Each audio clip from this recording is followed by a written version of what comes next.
Welcome back, viewers. You're still here on Scope with me, Waqar Rizvi. Now, in this segment of today's show, we're going to discuss the issue of Kashmir, but very specifically, the European Union. A number of MPs, part of the European Parliament, that is, MEPs as they would be called, along with the Vice President of the European Parliament, Fabio Massimo Castaldo, have written a letter, 15 of them, that is, have written a letter to Ursula von der Leyen and Josep Borrell, who are the leaders of the European Commission itself, regarding the situation of human rights in Kashmir. And they've called for this to be highlighted and dealt with, saying that, of course, that flashpoint dispute remains a dangerous one as well for the region. But also, certainly, and most importantly, as always, we should center the Kashmiri people themselves, who continue to suffer, not just because of Article 370, but also even during the pandemic, through the many restrictions that continue to be placed upon them ever since the revocation of Article 370, but also then in the context of the pandemic and how the Indian government has specifically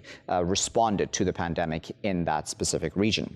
Let's discuss those issues a bit further. We're now joined by Professor Azmat Khan, who is the former president of the Jammu and Kashmir Liberation Front UK. He's a senior fellow at the International Communities Organization Research Center, and he specializes in Kashmir. He is joining us today from London.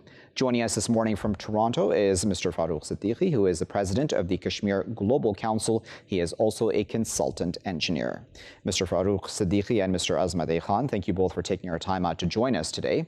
Mr. Siddiqi, I'd like to start with you firstly. What do you make of the importance of this letter? Because many of us would remember the trip that a number of EU MPs went on with the Indian government, essentially to overview the situation in Kashmir, and there was a lot of criticism at that time of the EU.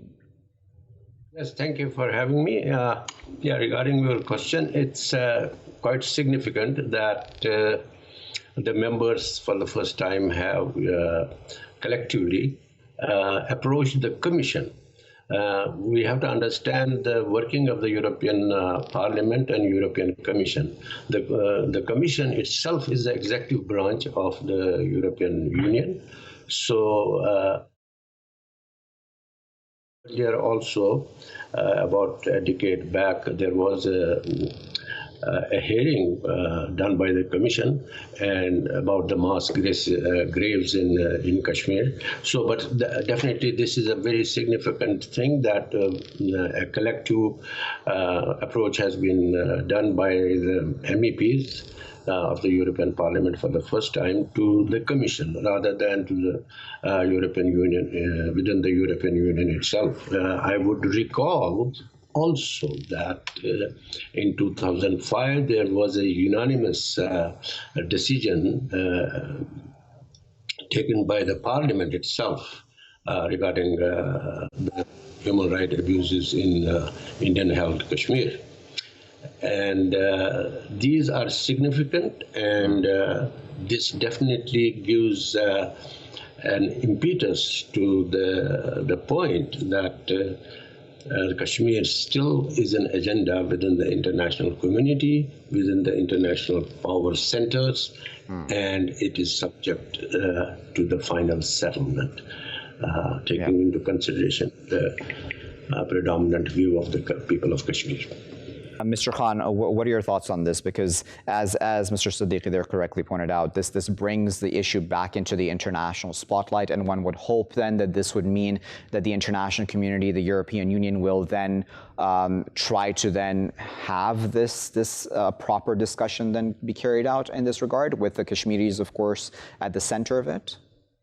Yeah, well, it's certainly a welcome step, but I'm not quite sure if it's going to make any difference to what's going on the ground in Kashmir.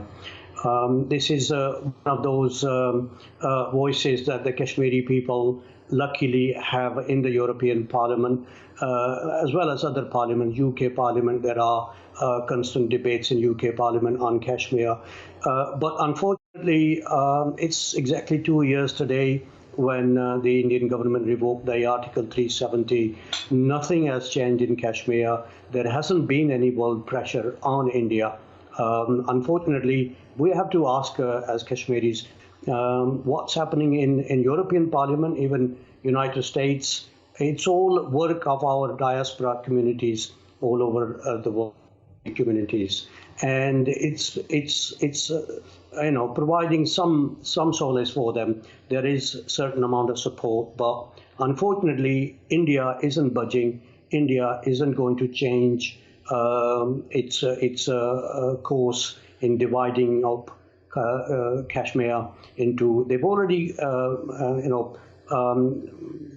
taken the steps to divide Kashmir, the state of J&K under Indian control, into two separate union territories. There is a huge outcry, but nobody in the world is listening about the demographic changes that the Indian government is implementing right now. Millions of people are apparently on their list to give them the domicile certificates, which idea how many they've issued, how many more they're likely to issue, and that exactly is what the intention was for revocation of Article 370 and 35A, and they're unfortunately on it, and they've been working on it quite well. The only thing that India has failed on, which is some comfort to Kashmiri resistance movement, is that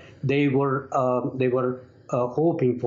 planning for huge international and national investment into Jammu and Kashmir, so that the people of Kashmir will have a diversion. But that hasn't worked out for them. There has been none whatsoever investment into Kashmir so far as the BJP government planned. Okay, so if I may come, Mr. Khan, you made some very, very pertinent points there, and I will, of course, come back to you. Mr. Siddiqui, on the point that Mr. Khan there made right at the end, and of course I take all of his points with a lot of respect that he made earlier as well about how we've gotten to this point of highlighting this issue of Kashmir internationally, I'm saying. But on the issue then of how this has worked out for India as well, what its goals may have been by revoking Article 370 and what it hoped to achieve in the aftermath of that. Is it fair to say, as Mr. Khan there, and I'm paraphrasing his words, of course, that the Indian policy really has failed? Is that fair to say? You see, it's very important to understand one, the narrative of Kashmiri. The second, what India is doing in occupied Kashmir. And what has happened that in 1947, when they annexed Kashmir, and there was an instrument of accession between the Maharaja and the then Maharaja and the Indian government, that we would be having this Kashmir annexed or accession to Kashmir on the basis of some points which were written down, and one of them was that you will keep the sanctity of Kashmiri nationalism and Kashmiri culture, and Kashmiri land and territory will not be subject to the invasion or settlement from India. So that was the condition between Maharaja and in the later stages, it was because at that stage there was no constitution of newly formed India. India had no constitution. It was still going on with the British Penal Code. And it was in 1950 when India came up with the constitution. And in that constitution, because Kashmir was still an agenda in the United Nations, subject to the resolution and settlement between India and Pakistan. So for the lawmakers of Indians, it was a dilemma how to incorporate the agreement that they had made with the then Maharaja into the constitution and keep the status of Kashmir still within the realms of international law. Yeah. So what they did is that they incorporated Article 370 in the Constitution of India. So it is basically an article which has been made by the Indian lawmakers, and over the years it was erased and eroded, And as Professor Azmat said, there was in 2019, 5th August, they just removed this article. Right. It is their prerogative. It's a democracy. Okay, then they did it. But what it exactly did to Kashmir is that it removed the legal connection between India and Kashmir. So eventually, and it becomes that India has only boots and its army, and on the basis of that army, it is holding Kashmir. There is no legal sanctity. It had the legal sanctity, which it was producing rather into the United Nations, saying that this is Kashmiris have acceded, and I have an instrument of accession, and the instrument of accession has these conditions. Right. Yeah. So when he removed it, what remains there? A pure naked occupation. And indeed. Now, and on that point, Mr. Siddiqui, because Mr. Khan, I wanted to bring you in on this, and I wanted to, and you correctly pointed out, of course, the internationalization of this issue, as you'd put it, and I'm paraphrasing, of course, your words, Mr. Khan. But even in this letter, and I'm sure you have read it in detail, the MEPs say that the continuing issue of Kashmir as it currently stands and the occupation, and it's not being resolved in this essential stalemate that we are at right now, vis-a-vis Article 370 being revoked, these many security laws in place, the huge militarization of that region, that this is very dangerous for the region as well. And this is something that Prime Minister Imran Khan has also said a number of times, that this issue needs to be resolved for the sake of peace in the region and stability of the region. So this is beyond that as well. Is it important to continue to make that case to the world as well? Because this is beyond, and this could be extra regional as well, an issue? Yes, correct. But I think there is a little bit of a danger in concentrating on the human rights issue and not the key word in that letter, the right of self-determination for the Kashmiri people on both sides is missing. And that's where, unfortunately, my point was that we are failing in terms of internationalizing the key issue, which is demilitarization of the whole region. That's where the conflict is. It's all about the two military, in fact, three now, with the three nuclear powers facing off each other in Kashmir. That's where the world concern is in terms of potential danger for the world communities. But the key issue that we, the Kashmiri people, are concerned with is the right of self-determination, the exercise to be able to vote for their right for independence. That is missing, and that hasn't been taken up internationally properly. Despite the diaspora communities all over the world, very active on this issue. And I think one of the reasons why we haven't got that far is because we have a serious diplomatic deficit. Right. So, Mr. Siddiqui, let me bring you in on that issue of self-determination, because yes, that is an extremely important one, isn't it? What are your thoughts about the importance of centering that issue at all times? Because there's no argument there that it needs to be down to Kashmiris to decide what happens. Yes. A right to self-determination, which is the basic unalienable right of any nation state. It has to be adhered, and the sanctity of this word should be met with total functioning. The right to self-determination of a nation, which was a word which was invented basically by Woodrow Wilson, who was the president of the United States. And it was in the Balkan states when they started that, okay, now these Balkan states have come out within after the First World War. So let us give them the right to choose for their future. And that is something which has carried all the way from that time to the modern civilized moral political systems.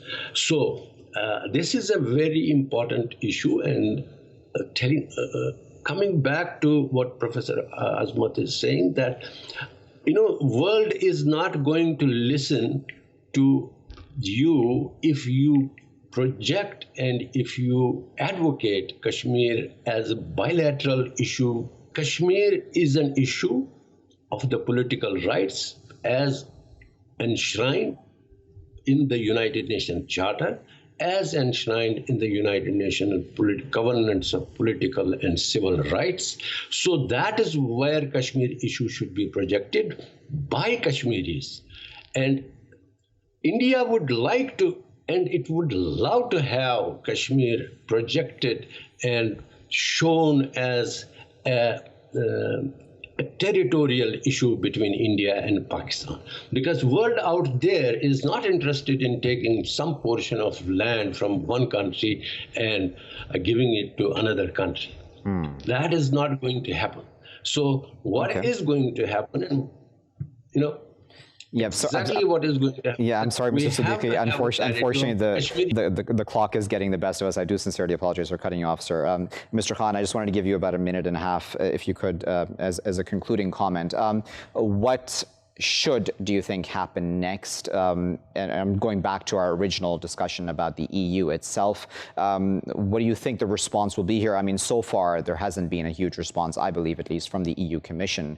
Certainly, there's been a lot of talk online in response to the Vice President of the European Parliament tweeting about this. Yes, well, I suspect the Indian government will not respond. They have not responded to the international community concerns in terms of human rights, although they claim that they have covered a lot of territory in terms of rights abuses.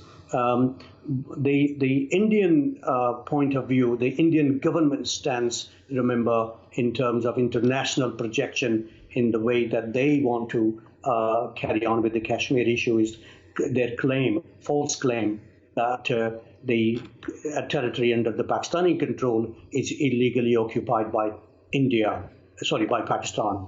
And the Pakistani claim, the counter-claim that Indian territory, the areas under Indian control are illegally occupied by India. And that argument has been going on for 75 years, 30 years of this Kashmiri struggle resistance movement has been carrying on for the Kashmiris to be recognized as the prime party to this issue and not project this issue as a territorial dispute. The problems that we're going to be faced with in the next 10, 20, 30 years, if we keep calling this a bilateral issue. But then we have the similar agreement between India and Pakistan. It hasn't been dropped. Pakistani government is not prepared to shunt it. They're not going to tear it up. Both yourself and Mr. Siddiqui for taking your time out today for speaking to us respectively from London and Toronto. We really appreciate the context to the discussion that both of you gentlemen have brought.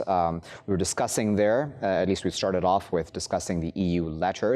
A number of MPs, 15 MPs have written to the European Commission, including the Vice President of the European Parliament, speaking about not only human rights issues in Kashmir, as our guests are correctly pointed out, but also talking about the issue as a flashpoint issue overall, which has regional implications, has security implications, and certainly can be extra-regional an issue as well. As I mentioned to one of our guests, this is something that Prime Minister Imran Khan has also warned of, that this is also a security issue. This is also an issue for peace in the region overall and regional stability, and that needs to be understood as well by all parties involved.